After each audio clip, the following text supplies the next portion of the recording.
हाँ, हेलो प्यारे बच्चों, welcome to the last lecture, that is seventh lecture of the oscillation and wave, basically wave and sound. ठीक है sir, तो start करते हैं। पिछले क्लास में हम लोग इंटरफेरेंस पढ़ लिए थे और लाउडनेस ऑफ साउंड पढ़ लिए थे। अभी हम लोग स्टैंडिंग वेव फॉर्मेशन ना तो स्ट्रिंग में पढ़े हैं ना तो साउंड में पढ़े। हाँ, तो अब हम लोग पढ़ेंगे standing wave, standing wave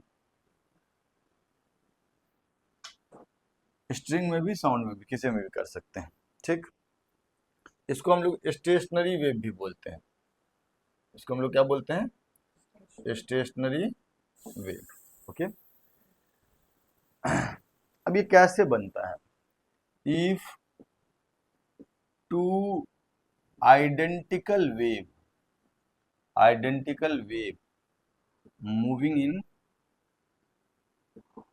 opposite direction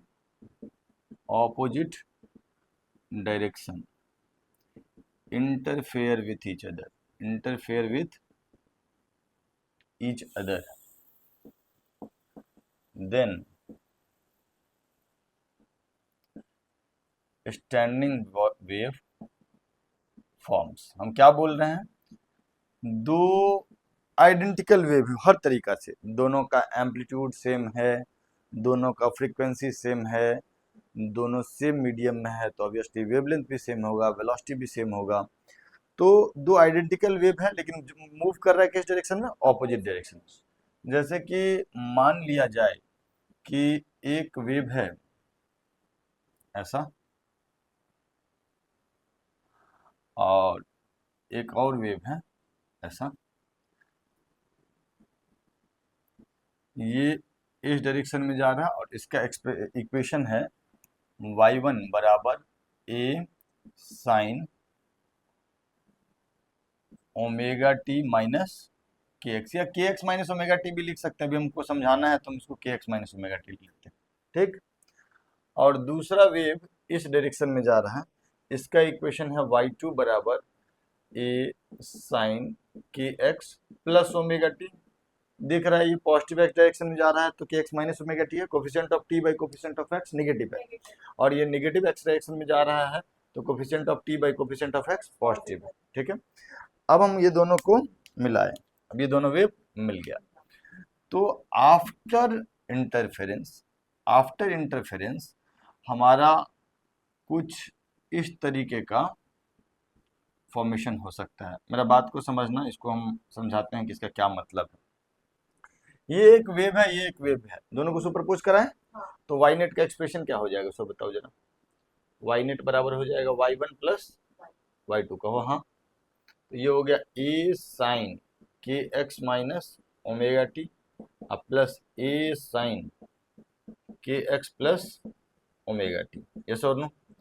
अब a कॉमन ले लेंगे तो sine C plus sine D, तो 2 sine C plus D by 2।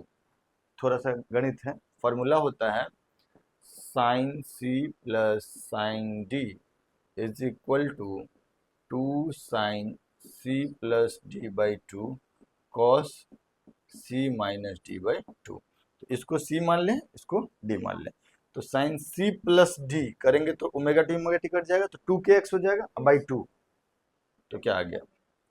के x sine C plus D by 2 that is sine के एक्स, और cos C minus D by 2, तो सी minus D करेंगे अगर तो हमारे पास ये आ जाएगा के एक्स कट जाएगा, माइनस ओमेगा टी, तो माइनस 2 ओमेगा टी बाई 2, तो cos of minus omega T, cos of minus theta होता है cos theta, cos of minus theta क्या होता है? कॉस थीटा, तो इसको हम लोग कॉस ओमेगा टी लिख सकते हैं। तो ये हो गया 2a साइन के x cos omega T. This is an equation of standing wave. ये इक्वेशन ऑफ स्टैंडिंग वेव है, इसको थोड़ा हम डिटेल में आपको समझाते हैं। This is an equation of standing wave. तो अभी तो जैसे यहाँ साइन था, ये भी साइन था, तो sine C plus sine D लगा, दोनों कॉस कॉस भी हो सकता था, तो cos C plus cos D लग जाता। तो जैसे यहाँ पर देख रहे हो कि 2a साइन के एक्स कॉस ओमेगा टी है, वैसा ही स्टैंडिंग वेव का इक्वेशन ऐसा भी हो सकता है 2a कॉस के एक्स साइन ओमेगा टी, वैसा फॉर्मेट में भी हो सकता है। यहाँ पे माइनस और प्लस साइन भी लग सकता है, उससे कोई फर्क नहीं पड़ेगा। सो इस तरीके का equation is equation of standing wave. क्या ऐसा ही सिर्फ हो सकता है क्या? नहीं, साइन के बदले कॉस के एक्स भी हो सकता है और यहाँ पे कॉस ओमेगा टी की जगह पे साइन ओमेगा टी भी हो सकता है। All of them are equation of standing wave. अब थोड़ा मेरा बात समझना,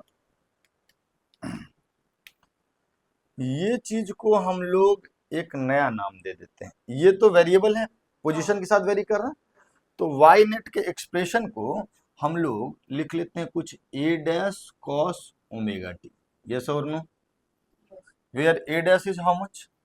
where A dash is equal to 2a sine के एक्स। मेरा बात को समझना, अगर इस ए डैश को थोड़ा देर के लिए हम मान लेते हैं कांस्टेंट हो, तब वाई नेट क्या हो जाएगा? एक एसएचएम का इक्वेशन नहीं हो जाएगा, है ना? अगर ए डैश का वैल्यू मैं फिक्स कर दूं, कोई कांस्टेंट कर दूं, तो वाई नेट क्या हो जाएगा? एक एसएचएम का इक्वेशन। यस और नो?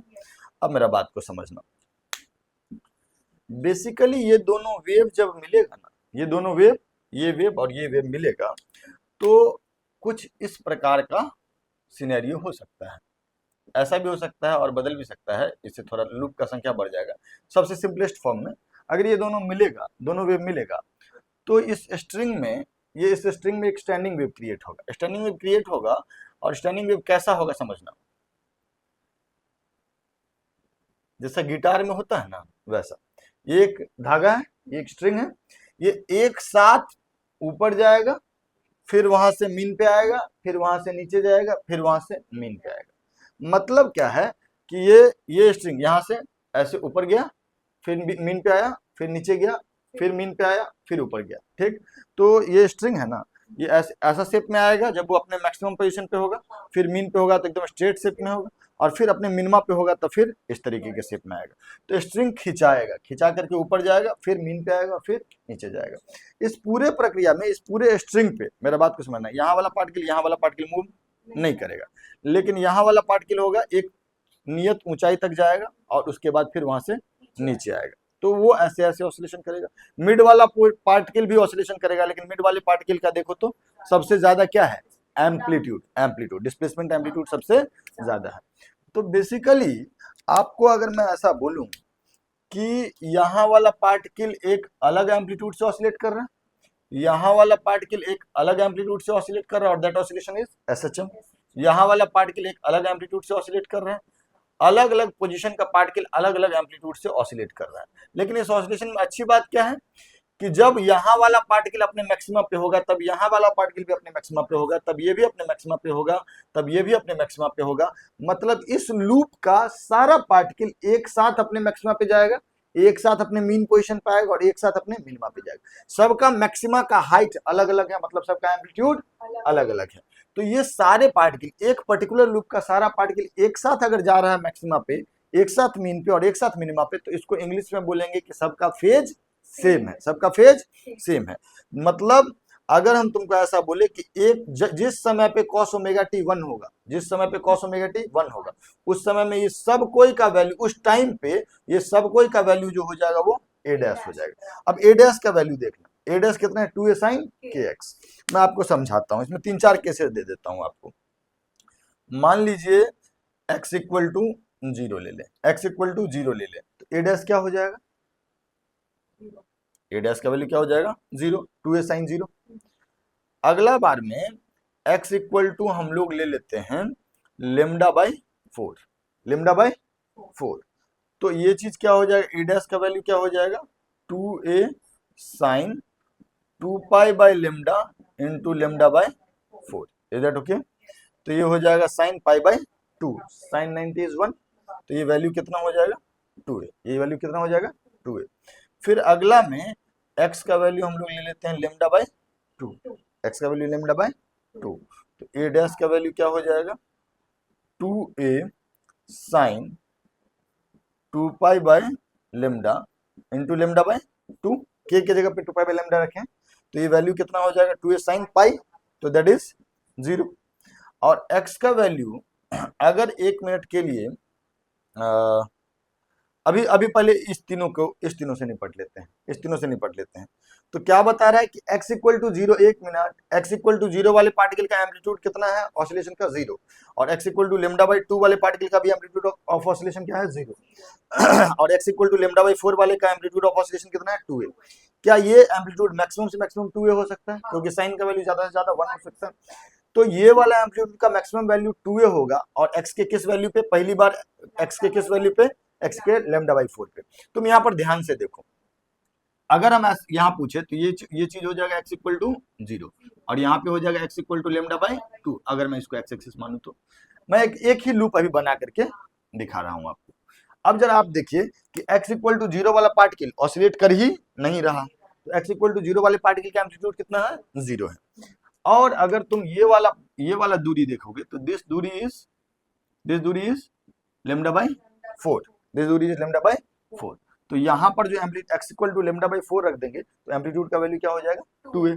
तो यहाँ वाला पार्टिकल अपने मैक्सिमम एम्पलीट्यूड से ऑसिलेट कर रहा है, और x equal to lambda by 2 ये वाला पॉइंट है या ना, ये पूरा एक वेवलेंथ का आधा है कि नहीं है, ये पूरा एक वेवलेंथ का आधा है ना।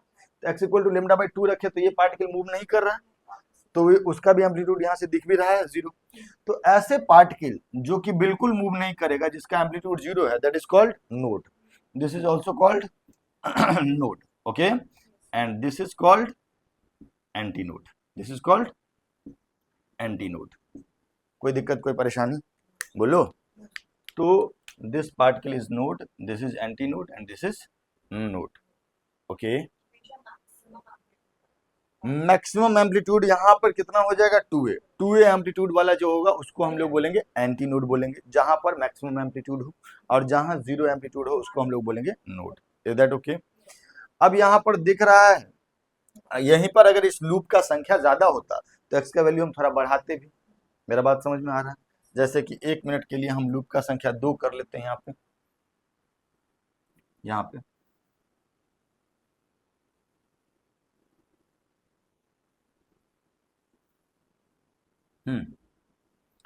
तो ये हो जाएगा मेरा x इक्वल टू 0, ये हो जाएगा x equal to lambda by 2, और ये हो जाएगा x इक्वल टू लेमडा। ठीक है, ये क्या हो जाएगा x equal to lambda by 4, और ये क्या हो जाएगा x equal to 3 lambda by 4, lambda by 4, lambda by 4, lambda by 4, that is 3 lambda by 4।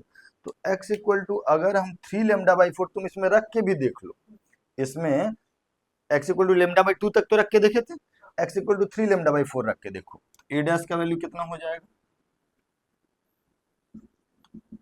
2a sign k की जगह पे 2 पाई बाई लेमडा, x की जगह पे 3 लेमडा बाई 4। तो ये वैल्यू कितना हो जाएगा 2a साइन 3 पाई बाई 2, ये कितना हो जाएगा 2a sine 3 pi by 2। Sine 3 pi by 2 कितना होता है -1, साइन 2 पाई 3 पाई बाई 2 कितना होता है -1। Is that okay? तो अगर साइन 3 पाई बाई 2 वहां पे हम लोग रख देंगे तो वैल्यू कितना आ जाएगा 2 pi by lambda into lambda by 4, A dash 2a sine 2 pi by lambda into 3 lambda by 4, तो वो हो जाएगा 2a sine 3 pi by 2, okay. तो साइन 3 पाई बाई 2 का वैल्यू जो होता है, ये जो साइन 3 पाई बाई 2 है, इसका वैल्यू -1 होता है, तो ए डैश का वैल्यू हो गया -2a। ये क्या बता रहा है कि जिस समय पे, जैसे ऐसा समझना, जिस समय पे ये लूप का सारा पार्टिकल अपने मैक्सिमा पे होगा, उस समय में ये लूप का सारा पार्टिकल अपने मिनिमा पे होगा। मतलब यहाँ वाला पार्टिकल +2a पे होगा तो यहाँ वाला पार्टिकल -2a पे होगा। Is that okay? Amplitude -2a का मतलब ये नहीं हुआ कि नेगेटिव एम्पलीट्यूड है, ये बस हुआ कि इसके और इसके बीच में फेज डिफरेंस कितने का है 180 डिग्री या पाई का। Is that okay? कहानी से क्या क्या सीख मिलती है, इस पूरे डिस्कशन से हम क्या क्या चीज बाहर निकाल सकते हैं। अभी तक तो हम आपको बोल दिए कि 2 आइडेंटिकल वेव मिल करके स्टैंडिंग वेव बनाए। अब स्टैंडिंग वेव में हम क्या क्या लिखने लायक बात है थोड़ा बताओ। ये सबको मिटा दें, ये RHS वाला चीज मिटा दें। हाँ हाँ, सुनिए, बस हमको एक बात बताओ, इसमें हम पहला चीज क्या लिख सकते हैं, कॉपी में लिखो, कि standing wave forms when two identical wave moving in opposite direction interfere with each other. लिखना standing wave forms when two identical wave moving in opposite direction interfere with each other interfere with each other interfere with each other. Okay. Equation of standing wave, equation of standing wave ये तो लिख लिए थे दोनों का addition वाला। Equation of standing wave एक ये लिख लेना, और ऐसा ही एक और लिख सकते हो, मे बी ऐसा हो जाए या ऐसा हो 2a sin omega t cos kx, उस फॉर्मेट में भी हो सकता है। Equation of standing wave may be 2a sin kx cos omega t या 2a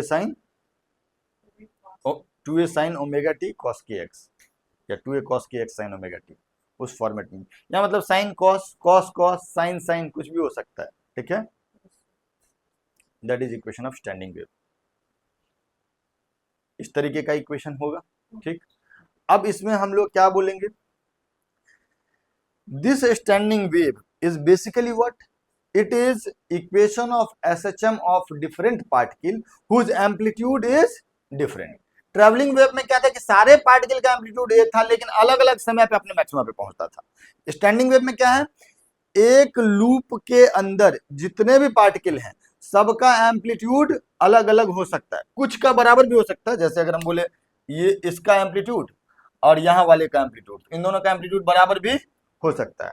ठीक है, लेकिन ये सारे एक लूप के अंदर जितने पार्टिकल हैं उन सब का एम्पलीट्यूड डिफरेंट डिफरेंट हो सकता है, लेकिन ये सारे जो होंगे वो सेम फेज में होंगे। कौन सारे सेम फेज में होंगे, एक पर्टिकुलर लूप के सारे पार्टिकल। एक ऐसा पार्टिकल जिसका एम्पलीट्यूड 0 हो उसको हम लोग नोड बोलेंगे, एक ऐसा पार्टिकल जिसका एम्पलीट्यूड मैक्सिमम हो दैट इज 2a हो उसको एंटी नोड बोलेंगे। तो लिखिएगा, in during formation of standing wave, during formation of standing wave, during formation of standing wave, formation of standing wave, there are few particles, there are few particles, there are few particles, there are few particles, there are few particles whose amplitude is 0, whose amplitude is 0, they are called node, they are called node. Similarly,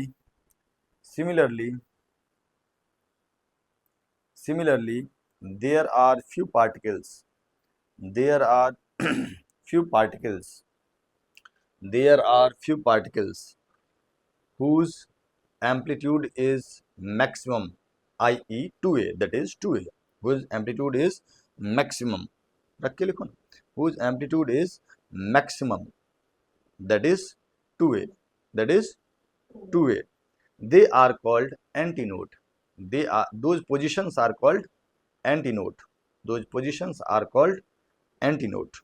okay, अब जरा हमको अगला बात के लिए, those positions are called antinode.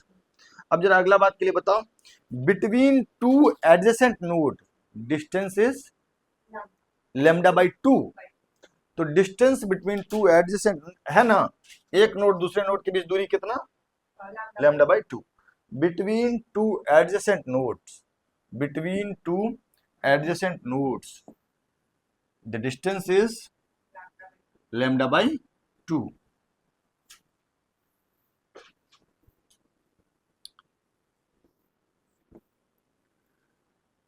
the distance is lambda by 2 between a node and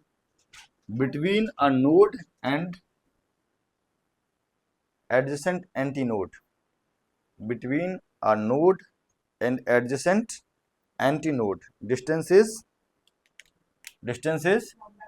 lambda by 4. yes or no? देखो ये रस्सी है, किसी एक समय पे इसका शेप कुछ ऐसा होगा, किसी एक समय पे इसका शेप कुछ ऐसा होगा। ठीक है सर, जिस समय पे शेप ऐसा होगा तो ये एक नोड है, ये एक नोड है, इनके बीच दूरी कितना है, लेमडा बाई 2। और ये एक नोड है, ये एक एंटी नोड है, इनके बीच दूरी कितना है, लेमडा बाई 4। कहो हाँ। अच्छा, दूसरी बात कि ये जो लूप है, जब देखो अगल बगल के लूप को ध्यान से देखो, ये लूप जब अपने मैक्सिमम पोजीशन पे होगा तो ये अपने मिनिमम पोजीशन पे होगा। तो एसएचएम में हम देख रहे हैं ना कि एक मैक्सिमम और एक मिनिमम, दोनों के बीच का फेज डिफरेंस कितना है, पाई। जैसे अगर इसका इक्वेशन, ये वाले इक्वेशन प्लस ए साइन के एक्स होगा, तो ये क्या होगा, माइनस ए साइन के एक्स, यस और नो। तो ये प्लस में और ये माइनस में, तो प्लस और माइनस के बीच फेज डिफरेंस कितने का होता है, पाई का। जैसे अगर हम लोग बोलते हैं साइन के एक्स और दूसरा बोल देते हैं साइन के एक्स प्लस पाई, तो ये हो जाएगा माइनस ए साइन के एक्स, यस और नो। ये हटा देते हैं, तो माइनस ऑफ साइन के एक्स, तो जिस समय में ये प्लस 1 होगा उस समय में ये माइनस 1 होगा, तो जब ये प्लस ये होगा तो ये माइनस ये होगा। तो यहां से हम तुमको क्या समझाना चाह रहे हैं, all the particles between two adjacent nodes, all the particles between two adjacent nodes are in phase, मतलब are in same phase। लिख लो, all the particles between two adjacent nodes, और all the particles between two adjacent nodes, all the particles between two adjacent nodes, all the particles between two adjacent nodes, all the particles between two adjacent nodes, all the particles between two adjacent nodes are in same phase। Okay, what does it mean, what does it mean, different particle has different amplitude but they will reach their maxima together। यहाँ के particle का amplitude अलग है, यहाँ वाले particle का amplitude अलग है, यहाँ वाले पार्टिकल का एम्पलीट्यूड अलग है, लेकिन सारे पार्टिकल जो है एक साथ अपने मैक्सिमा पे जाएंगे, है ना। और जब मीन पे आएगा तो एक साथ अपने मीन पे आएगा। और सुनिएगा, जब ये यहाँ वाला ऐसा हो जाएगा, जब अपने ये मीन पे आएगा तो यहाँ वाला क्या होगा, अपने सॉरी ये वाला अपने मैक्सिमा पे मिनिमा पे आएगा, तो ये अपने मैक्सिमा पे जाएगा। अच्छा, जब ये मीन पे नीचे जा रहा होगा उस समय में ये मीन पे ऊपर जा रहा होगा। मेरा बात समझ में आ रहा है क्या? एक समय में ब्लू वाला शेप है, थोड़ी देर बाद आधा टाइम पीरियड के बाद ये रेड वाला शेप। Is that okay? कोई दिक्कत? अगर मान लीजिए हम लिख रहे हैं इक्वेशन ऑफ वेव y बराबर 2a sin kx cos omega t, तो this is equation of standing wave. इसमें अगर हम तुमसे पूछ दे कि x का वैल्यू लेमडा बाई 4 रखो, जैसे ही x का वैल्यू लेमडा बाई 4 रखोगे तो आपको क्या मिलेगा, एक एसएचएम का इक्वेशन मिलेगा। क्या होगा वो, 2a sine 2 pi by lambda into lambda by 4 cos omega t, तो ये हो जाएगा 2a साइन पाई बाई 2। तो ये पूरा का चीज वैल्यू कितना हो जाएगा, 2a। मतलब लेमडा बाई 4 पे जो पार्टिकल है, ऑब्वियसली दिस दूरी is lambda by 4, lambda by 4 पे जो पार्टिकल है it is performing an SHM of amplitude 2a, of amplitude 2a, and equation of SHM is 2a cos omega t. Is that okay? जरूरी नहीं है कि equation of SHM ऐसा ही हो, कुछ दो वेव ऐसे भी मिल सकते हैं जिसमें कि यहाँ पर नोड के एंटी नोड के बदले नोड बने, माने अगर ये सिरा बंद नहीं होता, फिक्स नहीं होता, तो इस तरीके का भी स्टैंडिंग वेव फॉर्म होता है, वो हम लोग आगे देखेंगे। ठीक है क्या? तो x इक्वल टू 0 पे अभी तो नोड बना है, लेकिन कभी कभी एंटी नोड भी बनता है, लेकिन तब ये फिक्स नहीं होगा, वो हम आगे बात करेंगे। क्लियर है क्या? अच्छा, phase difference between particles of adjacent loop is 5, ये भी लिख लो। Phase difference between particles of adjacent loop is pi. Phase difference between particles of adjacent loop is pi. Okay.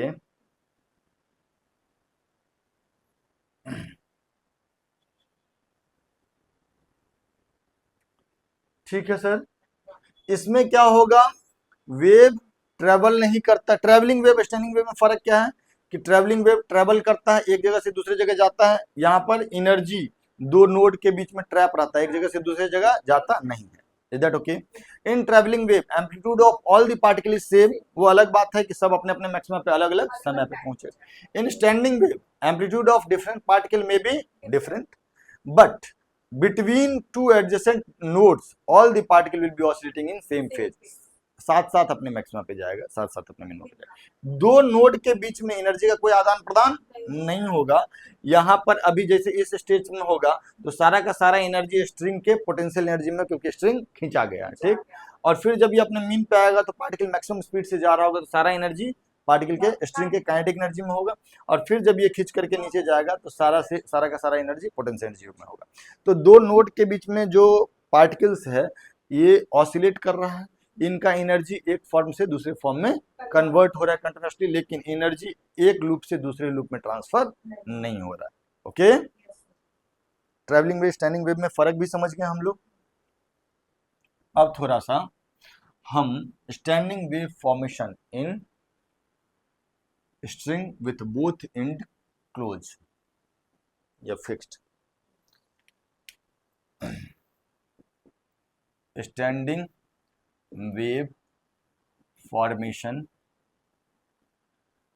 In string with both ends fixed, both ends fixed, दोनों end अगर fix हो तो उस string में standing wave कैसे form कराएंगे।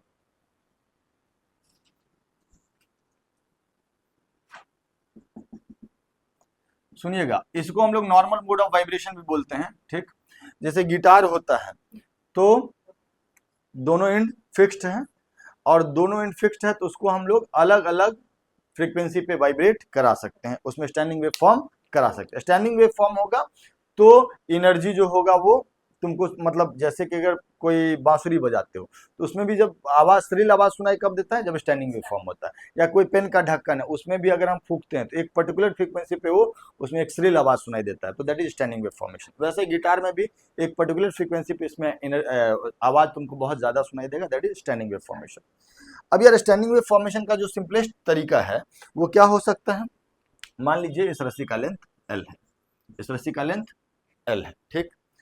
तो इसको हम लोग बोलते हैं fundamental mode, fundamental mode of vibration. इसको हम लोग क्या बोलेंगे, फंडामेंटल मोड ऑफ वाइब्रेशन। ये पहला है, ठीक है क्या। इसमें क्या होगा, अच्छा जो एंड फिक्स्ड है उसके बारे में तो पक्का है कि वो नोड बनेगा कि एंटी नोड बनेगा, वो नोड ही बनेगा। यहाँ नोड बनना है, यहाँ नोड बनना है, तो कितने तरीके से बन सकता है, या तो एक लूप बन जाए इसमें, या फिर दो लूप बन जाए इसमें, तीन लूप, चार लूप, ऐसे हो सकता है। अभी हम लोग सबसे सिंपलेस्ट फॉर्मेट कर रहे हैं, इसको हम लोग बोलते हैं फंडामेंटल मोड। फंडामेंटल मोड में दोनों एंड जो फिक्स्ड है उसके बीच में कितने लूप बनेंगे, एक लूप बनेगा। रस्सी एक समय पे यहाँ है, देख लेना, ये अपने मेन पोजीशन पे है, फिर रस्सी इस शेप में आएगा थोड़ी देर बाद, 1/4 ऑफ टाइम पीरियड के बाद, फिर वापस से रस्सी इस शेप में आएगा फर्दर 1/4 टाइम पीरियड के बाद, फर्दर 1/4 टाइम पीरियड के बाद रस्सी इस शेप में आएगा, और फिर वापस से अपने मेन पोजीशन पे जाएगा। Is that okay. तो ये सबसे सिंपलेस्ट मोड है स्टैंडिंग वेव फॉर्मेशन का। ये भी नोड हो गया और ये भी नोड हो गया, और यहाँ पर जो है दैट इज एंटी नोड। तो अब जरा हमको बताओ कि दो नोड के बीच में दूरी कितना हो जाएगा, लेमडा बाय 2। तो L is equal to lambda by 2, L is equal to lambda by 2। तो लेमडा का वैल्यू कितना हो जाएगा, 12। लेमडा का वैल्यू कितना हो जाएगा, 12। अगर लेमडा का वैल्यू 12 होगा तब इसमें स्टैंडिंग वेव फॉर्मेशन होगा। अच्छा, फ्रीक्वेंसी क्या होता है, frequency equal to v by lambda होता है।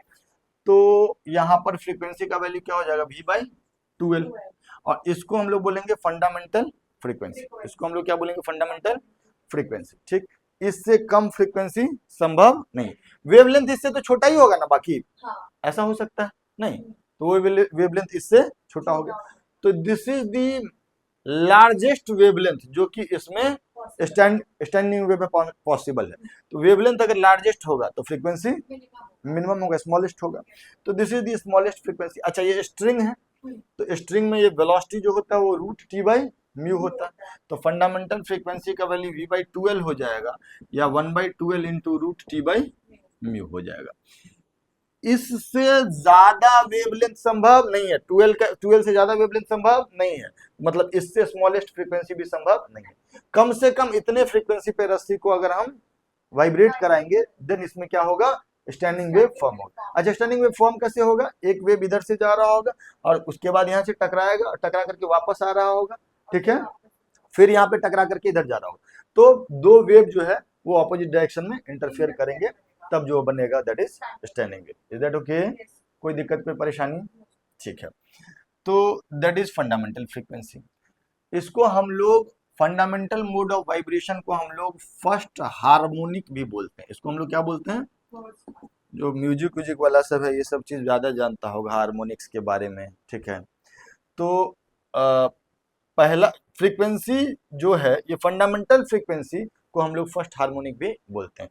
ये वाला चीज बोथ इंड क्लोज में ये फंडामेंटल फ्रीक्वेंसी का रिजल्ट आपको याद रखना है, इसको भूलना नहीं है, ठीक है।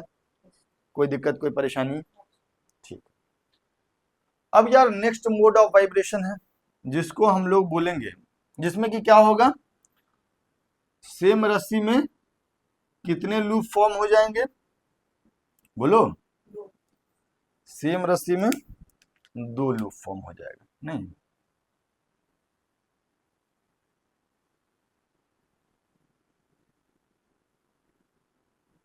ऐसा हो गया? यस? कोई दिक्कत? इस तरीके का हो गया। तो L का वैल्यू क्या हो जाएगा यहाँ पे? लेमडा। L का वैल्यू क्या हो जाएगा? लेमडा। तो फ्रीक्वेंसी का वैल्यू क्या हो जाएगा? V by lambda, sorry L का वैल्यू लेमडा हो जाएगा ना, this is lambda by 2, this is lambda by 2, तो दैट इज लेमडा। तो फ्रीक्वेंसी हो जाएगा V बाई लेमडा, तो that is V by L, V by L।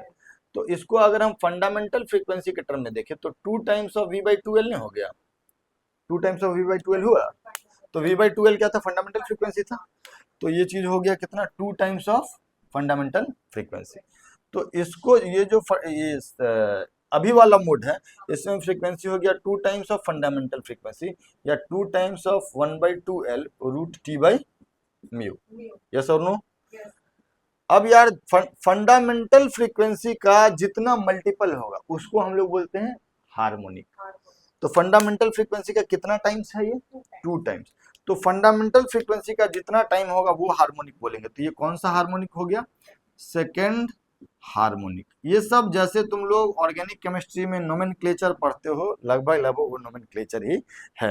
Fundamental frequency का जितना टाइम्स होगा वो हम लोग हार्मोनिक बोलेंगे, तो दिस इज सेकेंड हार्मोनिक। अच्छा, फंडामेंटल टोन से कितना ऊपर गए हैं हम लोग? कितना स्टेप ऊपर? एक स्टेप ऊपर गए। तो इसको हम लोग फंडामेंटल से जितना लूप बढ़ेगा, ठीक है, फंडामेंटल से जितना स्टेप आगे जाएंगे that is over tone. Fundamental tone के कितना ओवर हुआ है, तो ये कौन सा ओवर टोन हो जाएगा? First over tone. तो याद रखना है कि दोनों एंड क्लोज है तो उसमें सेकेंड हार्मोनिक का मतलब होगा फर्स्ट ओवरटोन। जितना हार्मोनिक होगा उतना कंप्लीट लूप फॉर्म होगा और फ्रीक्वेंसी फंडामेंटल का उतना टाइम्स होगा। दोनों लूप क्लोज होगा तो उसमें फंडामेंटल फ्रीक्वेंसी हो जाएगा 1/2L इंटू वी या V/2L। वी की जगह पे रूट टी बाई म्यू रख सकते हैं। T is tension, mu is mass per unit length. कोई दिक्कत, कोई परेशानी? पक्का? अब एक और करेंगे फिर जनरलाइज कर लेंगे। ऊपर वाला मिटा दें।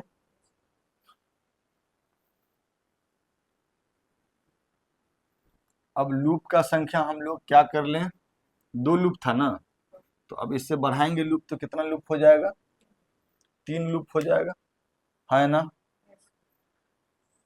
1 लूप, 2 लूप और 3 लूप, फिर नीचे भी आ सकता है ये, ठीक। 3 लूप हो गया। अब हमको जरा बताओ कि L कितना लेमडा बाई 2 है? 1 lambda by 2, 2 lambda by 2, 3 lambda by 2। तो L is equal to 3 lambda by 2, कहो हाँ। तो यहाँ से लेमडा का वैल्यू कितना हो गया? लेमडा का वैल्यू कितना हो गया? 2L/3। तो फ्रीक्वेंसी क्या हो जाएगा? V बाई लेमडा, तो that is V upon 2L/3, V upon 2L/3। तो फ्रीक्वेंसी हो गया 3 times of fundamental frequency. Frequency क्या हो गया? 3 times of fundamental frequency, 3 into 1/2L root T by mu. Is that okay? अब जरा बताओ, फ्रीक्वेंसी फंडामेंटल का 3 टाइम्स हो गया तो कौन सा हार्मोनिक हो गया? ये थर्ड हार्मोनिक। वो क्या हो जाएगा? थर्ड हार्मोनिक, है ना? और फंडामेंटल से कितना स्टेप ऊपर गए? फंडामेंटल से 1 स्टेप ऊपर ये था, 2 स्टेप ऊपर गए तो कौन सा ओवरटोन हो गया? Second overtone. कोई दिक्कत, कोई परेशानी? पक्का? लिख लीजिए इसको।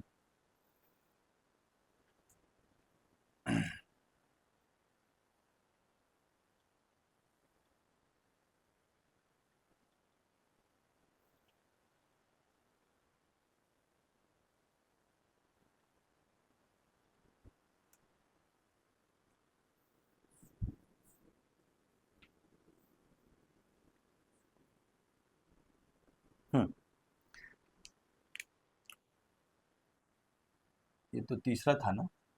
अब थोड़ा सा जनरलाइज कर देते हैं। मान लेते हैं इसके अंदर दोनों एंड फिक्स्ड है, इसके अंदर टोटल कितना लूप है?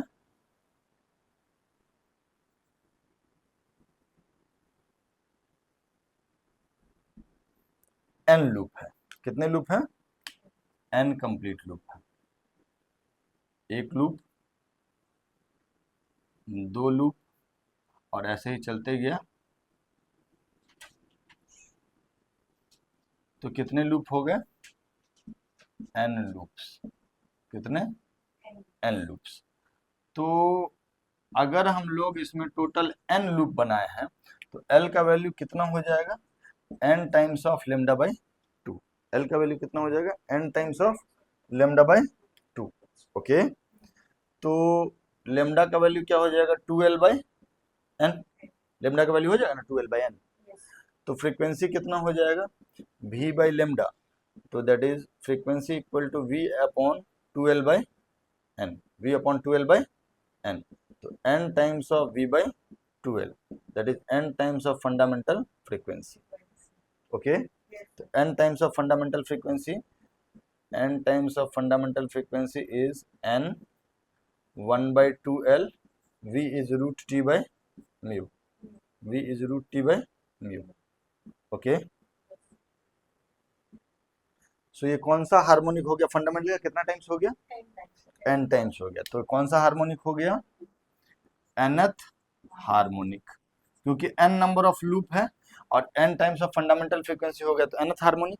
अच्छा एक बार देखो, अगर थर्ड हार्मोनिक था तो सेकंड ओवरटोन था, सेकंड हार्मोनिक था तो फर्स्ट ओवरटोन था। तो अगर nth हार्मोनिक है तो कितना हो जाएगा? n minus वनथ overtone. तो एक बात याद रखिएगा, जनरलाइजेशन जो है, अगर हम तुमको बोल दें both and fixed, both end of string fixed, both end of string fixed, तो nth हार्मोनिक जो होगा उसका क्या मतलब हुआ? n minus वनथ overtone. और कहीं कहीं सीधे सीधे बोल देगा कि पांचवा ओवरटोन है। तो अगर अगर हम ऐसा बोल दें कि मान लीजिए हम बोल दिए कैपिटल nth ओवरटोन, तो इसका मतलब क्या हुआ? Capital n plus वनथ harmonic. Yes और नो? कोई दिक्कत? और अगर मान लो ये हार्मोनिक है तो फ्रीक्वेंसी कितना हो जाएगा? This into fundamental frequency. Yes और नो? और अगर मान लो n प्लस वनथ हार्मोनिक है तो फ्रीक्वेंसी क्या हो जाएगा? n plus one into fundamental frequency, n plus one into fundamental frequency. तो जो हार्मोनिक पहले देख लेना कि क्या है। मान लो अगर हार्मोनिक दिया तो वहां से ओवरटोन के लिए जैसे हम बोल देंगे एट्थ हार्मोनिक, तो 8 माइनस वनथ ओवरटोन माने सेवेंथ ओवरटोन। लेकिन अगर बोल दिए कि नाइन्थ ओवरटोन तो दैट मीन्स 10th हार्मोनिक, और तब फ्रीक्वेंसी हो जाएगा 10 into fundamental frequency. Fundamental frequency का वैल्यू हो जाएगा v बाई 12, v हो जाएगा रूट टी बाई म्यू। क्या हम पूरा समझा पाए? तो अब दूसरा भी संभावना है, दूसरा संभावना भी है, इसको हटा ले।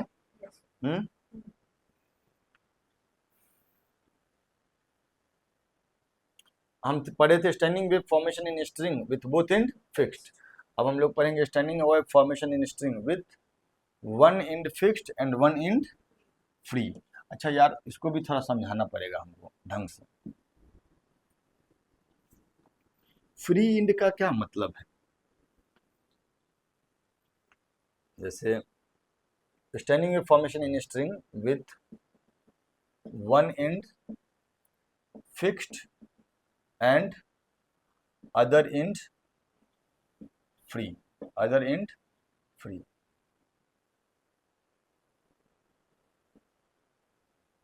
ठीक, अब यार एक स्ट्रिंग है, इसका एक एंड फिक्स्ड कर दिया और एक एंड फ्री है, तो ये मतलब इसमें स्टैंडिंग वेव कैसे फॉर्म होगा? फ्री एंड का मतलब जो रियल लाइफ का बात था वो ये है कि मान लो एक धागा है, कोई स्ट्रिंग है, वो काफी हेवी है, और यहाँ पर जो हम रस्सी बांधे हैं वो एकदम नेग्लिजिबल मास है उसका।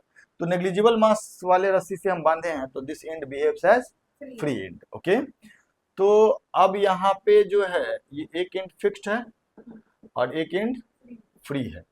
तो जो फिक्स्ड है वो बनेगा क्या चीज? नोड। और जो फ्री है वो क्या बनेगा? Anti node. वो क्या बनेगा? Anti node. Is that okay? कोई दिक्कत, कोई परेशानी?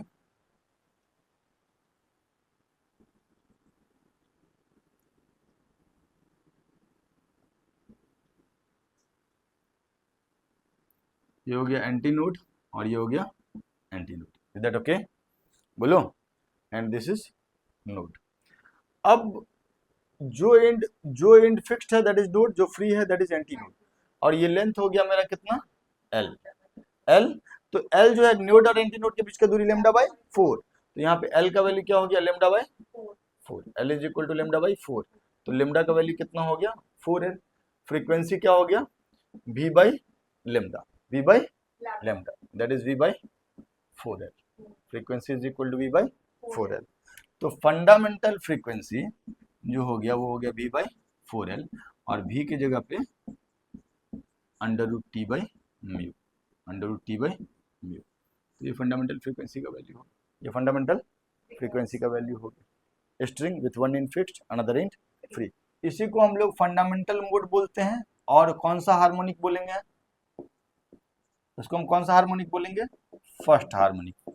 फ्रीक्वेंसी का जितना टाइम्स फंडामेंटल फ्रीक्वेंसी का जितना टाइम्स दैट इज हार्मोनिक, तो that is first harmonic. Fundamental frequency ही है ये। ठीक। अगला इसमें क्या संभव होगा? ये तो पहला हो गया। दूसरा, अब जरा मेरा बात समझना। फिक्स्ड इंड को तो नोड बनाना है, अब फ्री इंड को एंटी नोड, क्योंकि फ्री इंड मैक्सिमम एम्पलीट्यूड से ऑसिलेट करेगा। तो जब हम लोग फ्री इंड को एंटी नोड बनाएंगे और फिक्स्ड इंड को नोड बनाएंगे, तो उसमें एक संभावना है इसका, यस और नो? यस। क्लियर? ये हो गया नोड और ये हो गया एंटी नोड। ये हो गया क्या चीज?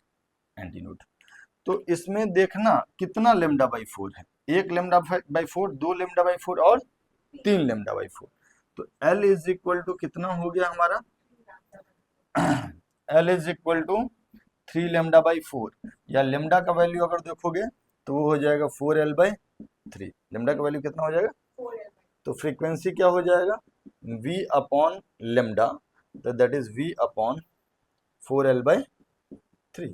V upon 4L by 3। तो फ्रीक्वेंसी हो गया 3 times of fundamental frequency. 3 times of fundamental frequency मतलब कौन सा हार्मोनिक हो गया? ये थर्ड हार्मोनिक। कौन सा हार्मोनिक है? Third harmonic. और जब ये थर्ड हार्मोनिक है तो फंडामेंटल से कितना, मतलब हम लोग कितना स्टेप ऊपर गए? एक ही स्टेप ऊपर गए हैं? नहीं, फंडामेंटल से एक गए हैं तो फर्स्ट ओवरटोन।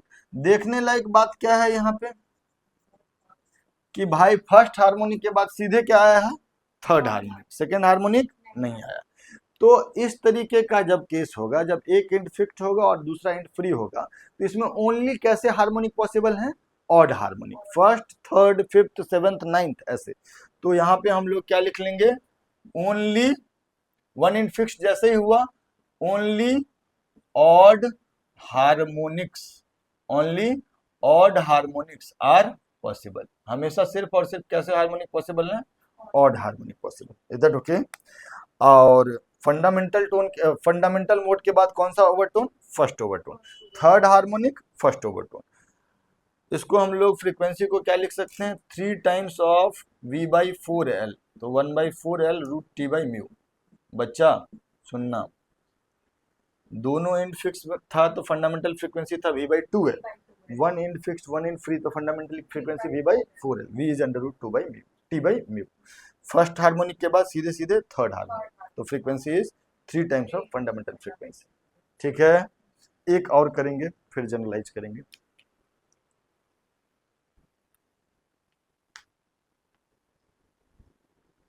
जल्दी।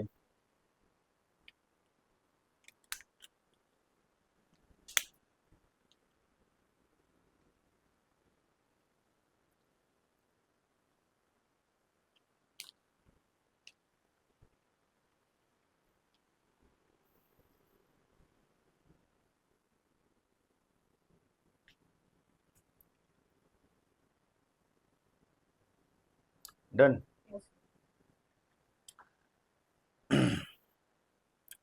इसके बाद और क्या संभव है इसमें, सो बताओ। यहाँ एंटी नोड, सॉरी यहाँ नोड नोड एंटी नोड, एक लूप और बीच में बढ़ा दें, वही बढ़ा सकते हैं, थोड़ा बढ़ाते हैं।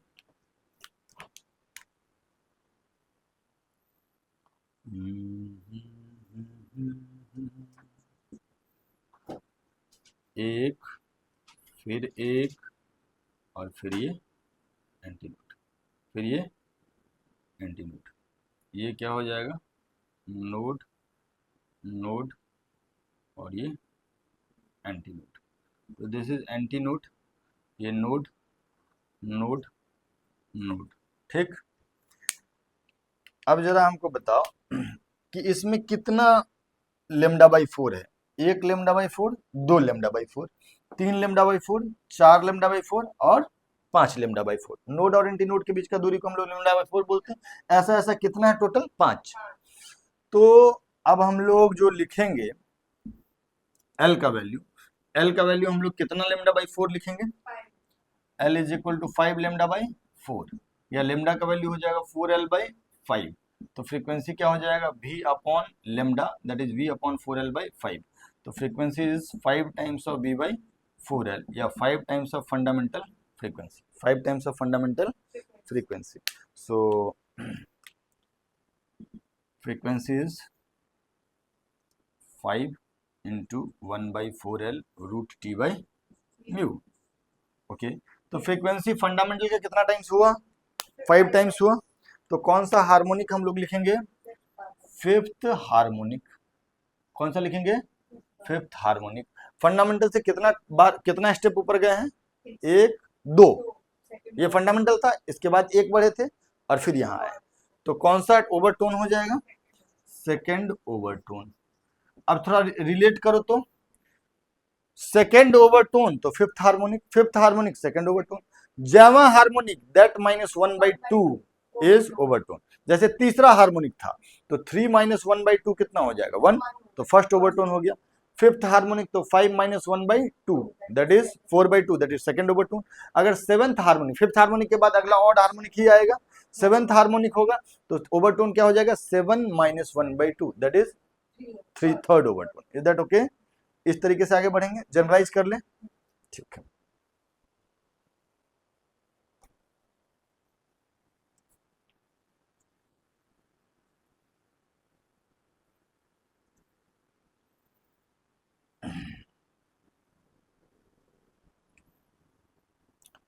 in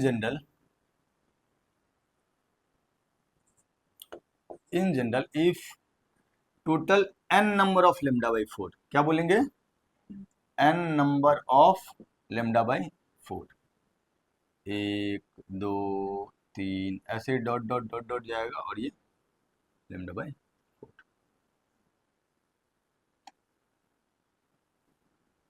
ठीक, कोई दिक्कत कोई परेशानी, ये लेंथ हो गया l, ये लेंथ हो गया l। तो n number of lambda by 4 है, तो लेंथ का वैल्यू क्या होगा, n into lambda by 4। Lambda का वैल्यू क्या हो जाएगा, 4L/n, 4L/n। तो फ्रीक्वेंसी क्या हो जाएगा, v बाई लेमडा, तो v अपॉन 4L/n। तो n times of v by 4L, n times of v by 4L। तो frequency is n times of fundamental frequency. Is that okay?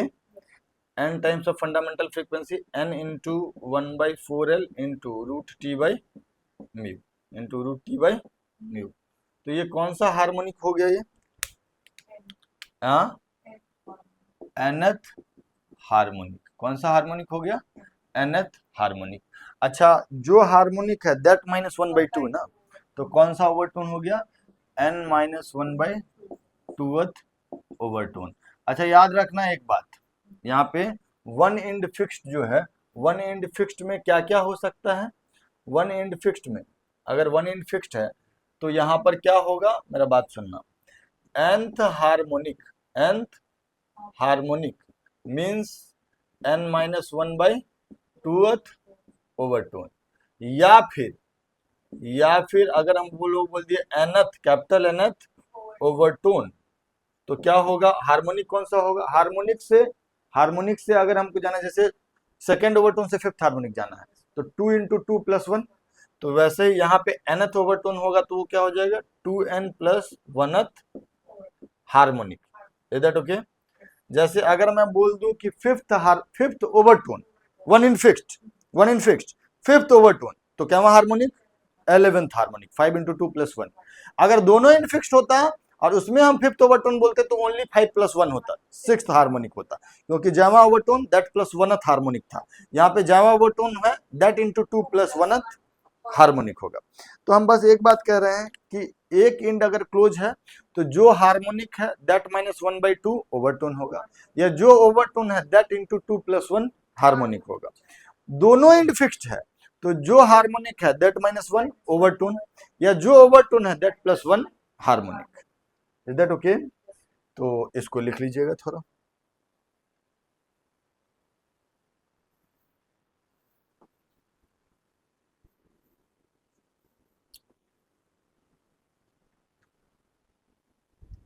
Question करेंगे हम लोग अभी।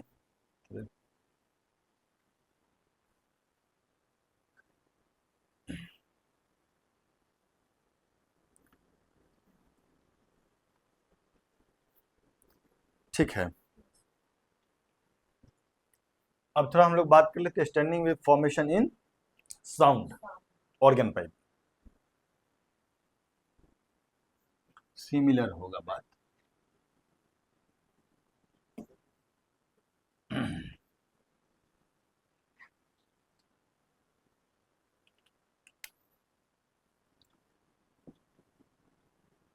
स्टैंडिंग वेव फॉर्मेशन इन organ pipe, इन organ pipe, standing wave formation इन organ pipe. सुनिएगा, दो चीज होता है।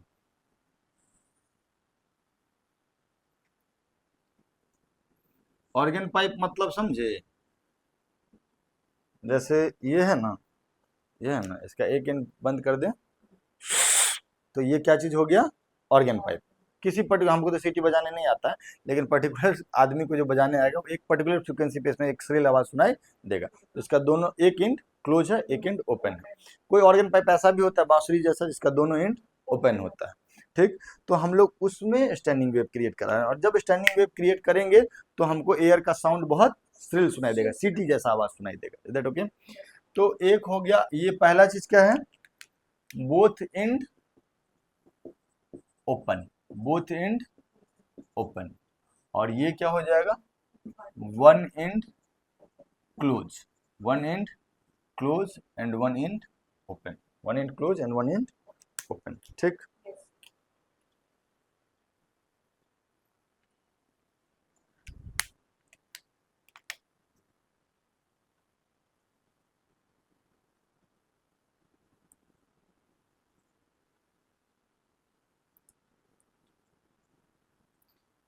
अब जो एंड ओपन होगा वहां का पार्टिकल जो होगा वो मैक्सिमम एम्पलीट्यूड से ऑसिलेट करेगा। तो ये क्या हो गया? Antinode of particle oscillation of. देखो हम लोग साउंड का बात कर रहे थे, इसमें एक तो पार्टिकल भी ऑसिलेट करता है और प्रेशर भी ऑसिलेट करता है। तो यहाँ पर पार्टिकल जो होगा वो फ्रीली ऑसिलेट करेगा आराम से, ठीक है, मैक्सिमम एम्पलीट्यूड से। तो दैट इज एंटीनोड, और दिस इज ऑल्सो एंटीनोड। ठीक, अब सोचना, जब यहाँ पे पार्टिकल फ्रीली ऑसिलेट कर रहा है तो इसको कोई प्रेशर एक्स्ट्रा नहीं मिल रहा है जिससे कि इसका एंटीनोड मतलब ऑसिलेशन का एम्पलीट्यूड घटे। तो यहाँ पर सेम जगह पे हम लोग प्रेशर जो है वो प्रेशर का क्या बनेगा? नोड। प्रेशर का क्या बनेगा? नोड।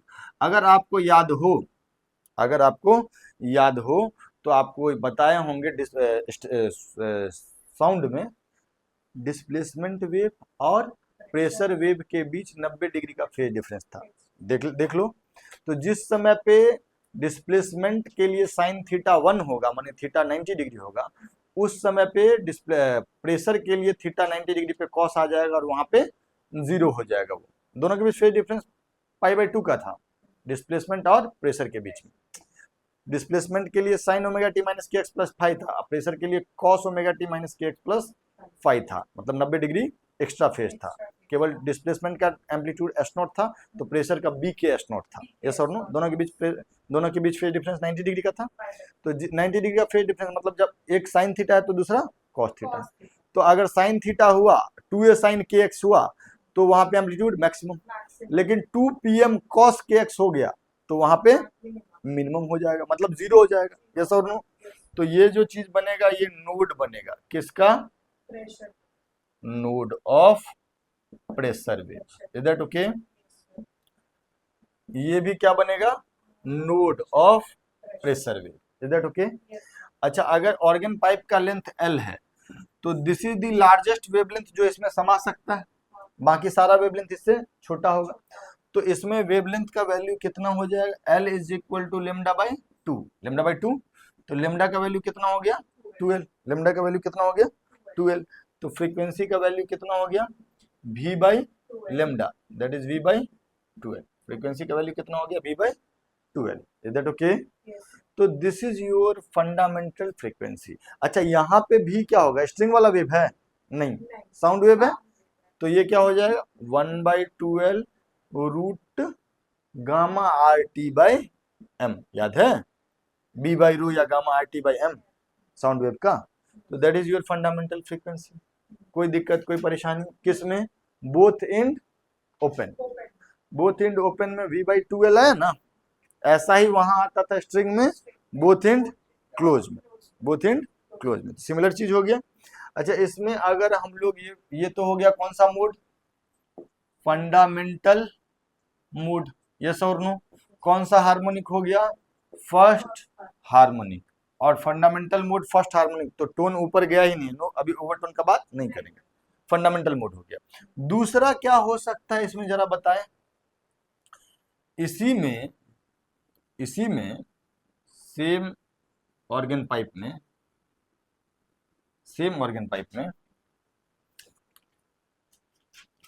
एक लूप और बढ़ा दे, एक लूप और बढ़ा दे।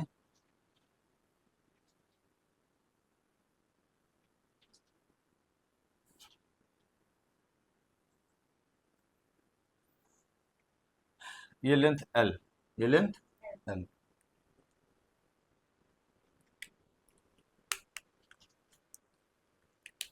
तो अगर ये लेंथ L है, कितना? ये तो हो गया लेमडा बाई टू, ये लेमडा बाई फोर, ये लेमडा बाई फोर। तो L इज इक्वल टू यहाँ पे क्या हो गया जी? L is equal to lambda हो गया। तो फ्रीक्वेंसी जो हो जाएगा वो V बाई लेमडा, तो V बाई L। इसको हम लोग लिख सकते हैं 2 times of V by 2L लिख सकते हैं, 2 से मल्टीप्लाई डिवाइड करके। तो फ्रीक्वेंसी क्या हो गया?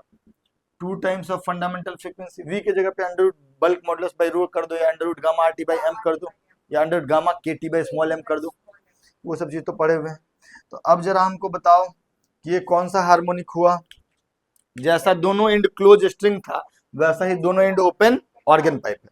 तो ये कौन सा हार्मोनिक हो गया? Second harmonic. और सेकेंड हार्मोनिक है, फंडामेंटल से एक ऊपर गए हैं, तो कौन सा ओवरटोन हो जाएगा? First overtone, first overtone. Is that okay? कोई दिक्कत, कोई परेशानी? लिख लो जैमा harmonic that into fundamental frequency जो होगा तुम्हारा फ्रीक्वेंसी होगा। कोई दिक्कत, कोई परेशानी? एक और इसका जनरलाइजेशन कर लें, जैमा हार्मोनिक दैट -1 ओवरटोन। तो n नंबर ऑफ, इसमें कितने कंप्लीट लूप हैं? दो। मतलब अगर गिनती करें तो ये तो एक कंप्लीट लूप हुआ, ये आधा और ये आधा, दो कंप्लीट हुआ, तो 2 इंटू फंडामेंटल फ्रीक्वेंसी। तो इसको जनरलाइज अगर करेंगे तो कैसे करेंगे, थोड़ा बताओ तो कणिका। हटा दे ऊपर वाला।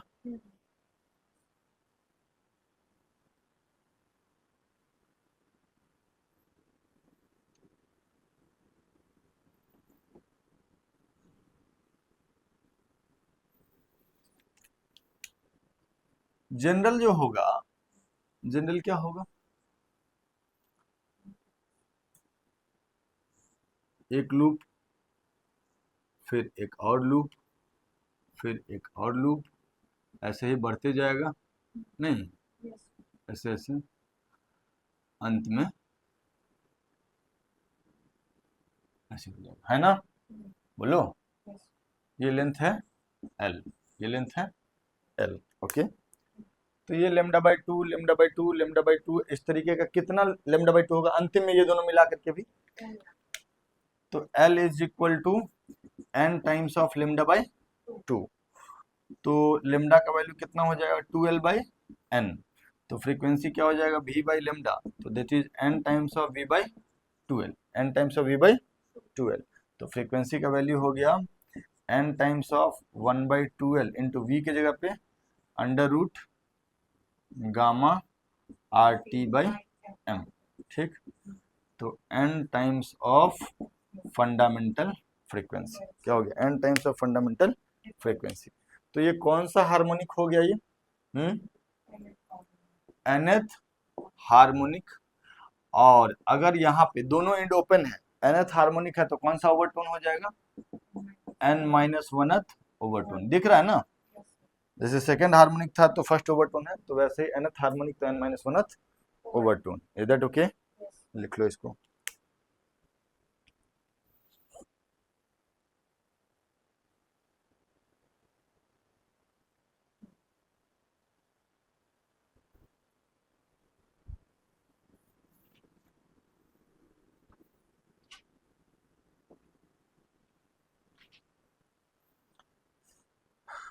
One and close, one and, इस पे बात कर लें। अब वन एंड क्लोज है, तो जहां जो एंड फिक्स्ड है वहां वाले पार्टिकल का एम्पलीट्यूड क्या होगा? जीरो। यहाँ वाला पार्टिकल इधर ऑसिलेट नहीं कर सकता, तो यहाँ वाले पार्टिकल का एम्पलीट्यूड जीरो। अब यहाँ पर क्या बन जाएगा? नोड बन जाएगा, और यहाँ वाला पार्टिकल मैक्सिमम एम्पलीट्यूड से ऑसिलेट करेगा, तो दैट इज एंटी नोड। लेकिन यहाँ वाला पार्टिकल ऑसिलेट क्यों नहीं कर रहा है? इसलिए नहीं कर रहा है क्योंकि यहाँ पे प्रेशर जो है वो बहुत ज्यादा है, उसको हिलने ही नहीं दे रहा। तो यहाँ पर पार्टिकल का नोड है, ये नोड जो है वो किसका है? पार्टिकल ऑसिलेशन या पार्टिकल ऑसिलेशन का नोड है, ठीक है। और पार्टिकल ऑसिलेशन का ये जो है वो एंटी नोड है, ये जो है वो एंटी नोड है। Is that okay? कोई दिक्कत? और अगर हम देखें, और अगर हम देखें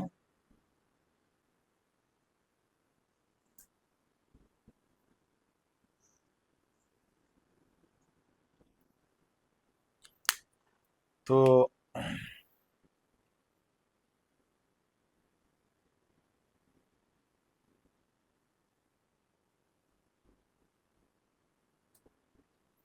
यहाँ पे एक मिनट, एक मिनट, एक मिनट, इसको हम लोग ऐसा बोल सकते हैं ना कि इस जगह पे प्रेशर का वेरिएशन, मतलब पार्टिकल ऑसिलेट नहीं कर रहा है तो प्रेशर जो है मैक्सिमम है, तो यहाँ पे प्रेशर का जो है वो एंटी नोड है, और यहाँ पे प्रेशर का जो है वो नोड है। यहाँ पे प्रेशर का वेरिएशन मिनिमम और यहाँ पे प्रेशर का वेरिएशन मैक्सिमम, तो that is anti node of pressure, anti node of pressure wave, और this is node of pressure wave. Is that okay? अब जरा हमको बताओ कि लेंथ और लेमडा में क्या रिलेशन है? ये नोड और एंटी नोड के बीच दूरी कितना हो जाएगा? Lambda by 4।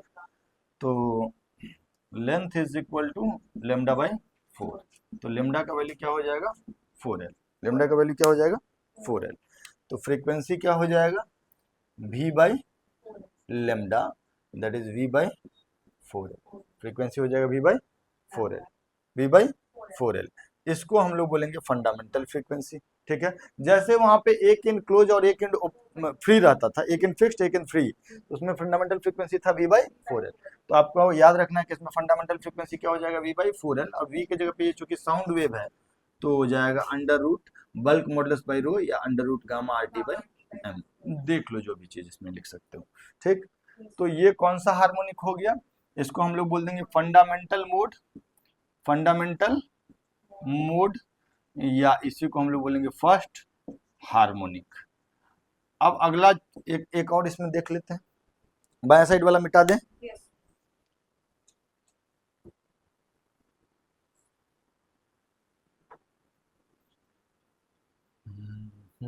One and close होगा, वन एंड क्लोज में ऐसा ही होगा ना, एक लूप और बढ़ जाएगा, एक लूप और बढ़ जाएगा,